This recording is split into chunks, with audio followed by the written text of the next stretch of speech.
DHS drove those trucks into a parking lot of a Home Depot near MacArthur Park. One of the Border Patrol drivers apparently did pose as someone looking for work, but then immigration agents came out of the trucks and dozens of people scattered. First, immigration tactics being used by the federal government have caused concern across our city. Imagine waking up before dawn, heading to the train station, and finding the entire place locked down. Armored vehicles at the gates, agents in tactical gear covering every platform, and biometric scanners checking identities in seconds. This wasn't a movie scene. It was. ICE launched one of the biggest immigration operations in years, a single raid that detained more than 1,700 people in just a few hours. Fake IDs, burner phones, and encrypted devices were all seized. Hi, before we move on, your single subscribe click powers the hard work that goes into every video here. Let's break it down exactly what happened, how it unfolded so quickly, and why it's being called a new blueprint for immigration enforcement. It all started quietly in the early morning darkness.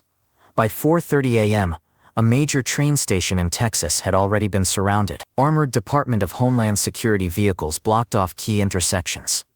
K-9 units patrolled the sidewalks, and dozens of ICE agents in full tactical gear moved into position.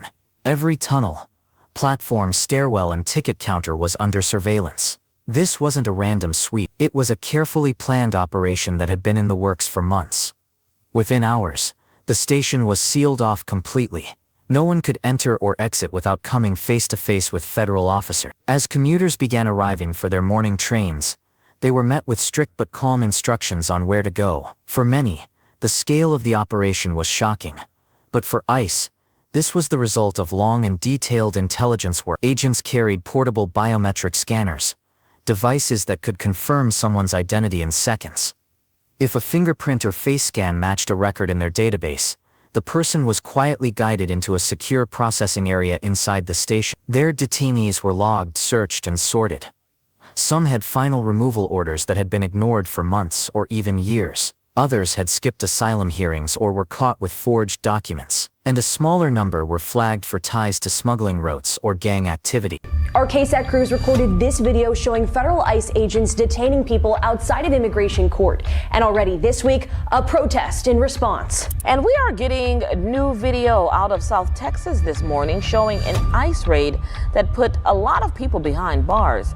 Witnesses say workers went running after ICE agents, and they showed up at their construction site in Laredo yesterday. What agents discovered during this raid went beyond the expected. They confiscated burner phones, encrypted devices, and stacks of fake IDs from multiple states. Intelligence teams on site immediately began analyzing the data. Phone contact lists, message histories, and geolocation details were pulled within minutes, linking detainees to wider networks still moving through the station. This created a live feedback loop. New names and faces were sent directly to teams still sweeping the platforms, allowing them to identify additional suspects on the spot. Witnesses described the scene as calm but intense. There was no chaos, no wild chases across the platform. People were directed clearly and most complied. By the end of the morning, more than 1,700 individuals had been taken into custody. That's a number usually reached after weeks of coordinated raids in different cities. ICE had achieved it in a single location, in just a few hours, without losing control of the situation. For ICE leadership, this wasn't just another operation. It was proof of concept. Months of surveillance, data analysis, and precision planning had paid off. Drones provided live aerial cover. Facial recognition cameras flagged priority individuals before teams even moved in. Analysts had combed through transit records, payment details, and seating charts to connect aliases to real identity. By the time agents stepped into the station, they already knew exactly who they were looking for. The reaction outside the station came fast. Texas Governor Greg Abbott praised the raid as a bold stand for law and order, calling it a model for how immigration enforcement should be carried out nationwide. Local mayors and state lawmakers echoed his support, highlighting the coordination between state and federal forces. For many commuters who used the station daily, the response was also supportive. Interviews revealed people felt relief, saying they had noticed loitering, suspected document fraud, and other activity that made them uneasy in recent months. Nationally, the political momentum began to build. Lawmakers in Washington pointed to the raid as evidence that targeted, intelligence-driven enforcement works, and works without causing public disruption. Some even called for Congress to expand ICE's authority and increase its funding to replicate the operation in more cities. Polls taken in the days after the raid showed rising public support for immigration enforcement. A Harvard-Harris poll found 74% backing for stronger deportation measures, while another survey showed 62% of voters supporting large-scale operations like this one. Perhaps most striking, support increased across multiple demographics, including Hispanic voters. Inside ICE, leaders quickly made it clear this was not a one-time show of force. They labeled it the template for future operations. The strategy would now be applied to other transportation hubs, bus depots, ride-share hubs, and airports. Any place with a large flow of people, where undocumented migrants might blend into the crowd, was considered fair game. Technology was at the heart of this new approach. AI-driven tools could now flag high-risk behavior in seconds. Mobile units could scan IDs and license plates on the fly, cross-checking them instantly against federal databases. Military aircraft were used to move detainees quickly between cities and processing centers. Intelligence teams fed live updates directly to field units, making operations faster and more precise than ever before. The Texas raid showed that large-scale enforcement didn't have to be chaotic. Instead of broad sweeps that risked detaining people at random,